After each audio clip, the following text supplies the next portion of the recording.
नमस्कार, मी सुगुण सुप्रियामध्ये तुम्हा सगळ्यांचे खूप खूप स्वागत। आज आपण पाहणार आहोत अतिशय पौष्टिक आणि औषधी असणारी कंटोळ्याची भाजी। त्यासाठी सगळ्यात आधी मी कंटोळे स्वच्छ धुवून घेतलेले आहेत।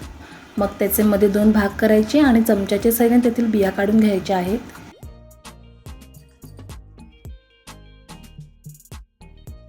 बिया काढून झाल्यानंतर त्याचे उभे काप करायचे आहेत।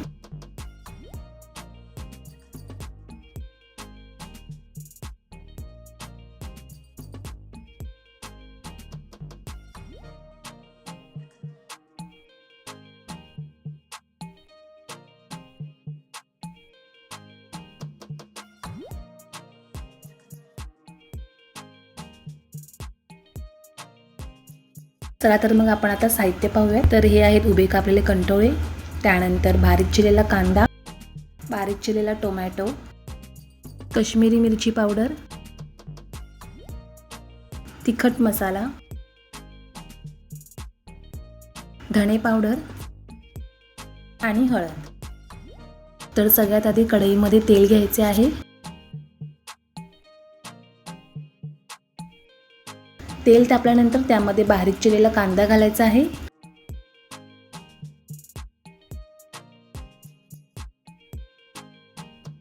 कांदा परतून झाल्यानंतर त्यामध्ये टोमॅटो घालायचा। आता त्यामध्ये आपल्याला मसाले घालायचे आहेत। सगळ्यात आधी हळद,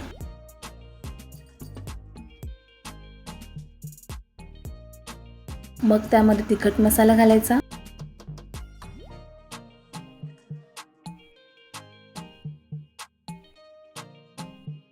काश्मीरी मिरची पावडर आणि धणे पूड।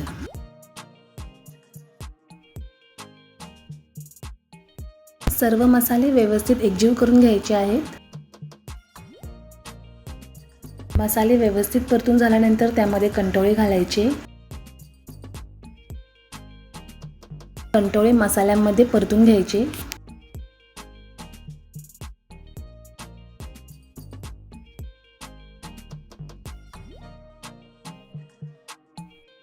आणि त्यात चवीनुसार मीठ घालायचं।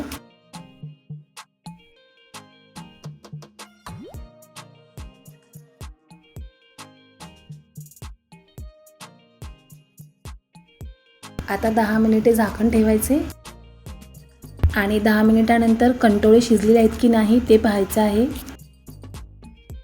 पुन्हा 5 मिनिटे झाकण ठेवायचे।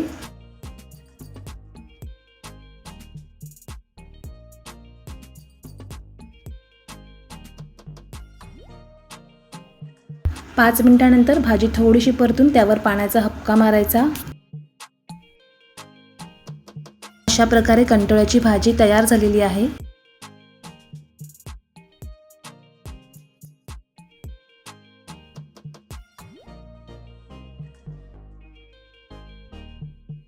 कंटोळ्याची भाजी चपाती किंवा भाकरीसोबत सर्व करायची आहे। रेसिपी आवडली असेल तर नक्की कमेंट करा, शेअर करा आणि चॅनलवर नवीन असाल तर सबस्क्राईब करायला अजिबात विसरू नका। चला तर मग भेटूयात नवीन रेसिपी सोबत। तोपर्यंत तुमची काळजी घ्या।